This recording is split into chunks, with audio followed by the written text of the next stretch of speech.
ఈరోజు మనం కీమా బిర్యానీ అయితే చేసుకుందాం. ఇలా కుక్కర్లో ఆయిల్ వేసేసుకొని బిర్యానీ సామాన్లు కరివేపాకు ఉల్లిపాయలు వేసేసుకోవాలి. అలాగే రైస్ చేయడానికి వాటర్ పెట్టి దాంట్లో కూడా బిర్యానీ సామాన్లు ఉప్పు ఆయిల్ కూడా వేసుకొని మరగనివ్వాలి.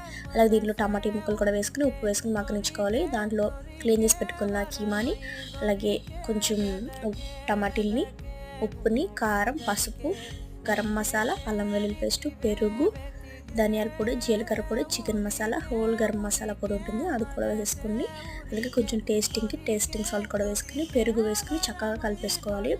అలాగే కొంచెం వాటర్ వేసుకుని ముక్క ఉడికేంత వరకు కూడా ఈ వాటర్ని ఉడికించుకోవాలన్నమాట.